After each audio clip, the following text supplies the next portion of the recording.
Assalamualaikum warahmatullahi wabarakatuh. Yang terhormat Arabi yang dipimpin Bida selaku pengawas pada pesantren Seperti Arabian Fida. Ada pengurus, ada jajaran guru, ada teman-teman yang insya Allah berbahagia dan tidak lupa ada kedua orang tua di rumah semoga sehat selalu dan terbaik buat mereka.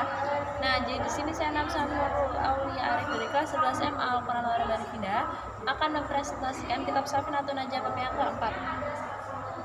Jadi di sini aku bakal jelasin tentang masa haid, masa nifas, masa suci, sholat, hadas, dan aurat. Nah, kita langsung aja. Jadi yang pertama itu masa haid. Masa haid itu berapa lama sih? Masa haid paling sedikit itu 1 hari, jadi 24 jam. Terus habis itu sedangkan biasanya orang-orang pada umumnya itu sebanyak 6-7 hari. Tapi masa paling lama masa haid itu sebanyak 15 hari.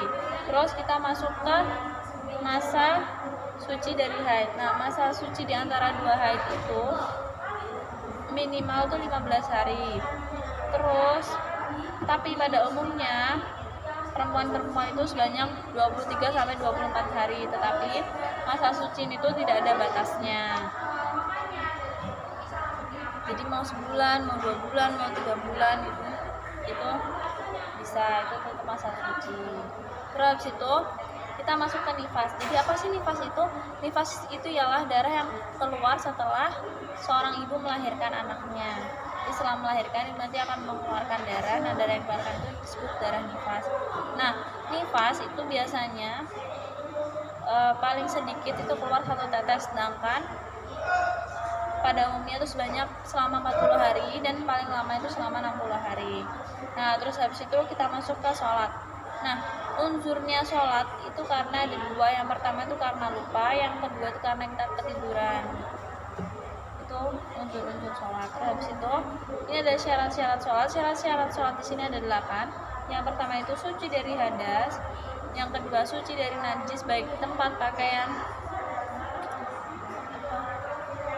baik tempat maupun pakaian. Terus habis itu yang ketiga itu menutup aurat. Terus habis itu menghadap kiblat. Terus habis itu mengetahui bahwa itu telah masuk waktu sholat. Terus habis itu mengetahui fardu-fardu sholat. Terus tidak menjadikan yang fardu menjadi sunnah. Dan yang terakhir menjauhi perilaku-perilaku yang membatalkan sholat. Terus kita masuk ke hadas. Nah, hadas itu ada 2. Yang pertama itu ada hadas besar, yang kedua ada hadas kecil. Nah, hadas besar itu contohnya seperti nifas, junub, haid, seperti itu. Nah, hadas besar itu mewajibkan kita untuk mandi agar kita kembali suci. Terus habis itu hadas kecil itu ya seperti contohnya kita pipis, buang air besar seperti itu. Nah, itu kita hanya perlu melakukan wudhu agar kita bisa kembali suci lagi. Terus kita masuk yang terakhir itu ada aurat. Aurat di sini tuh yang pertama ada bagi laki-laki. Aurat bagi laki-laki itu dari pusar sampai lutut. Terus habis itu bagi perempuan merdeka pada waktu sholat itu ialah seluruh tubuh kecuali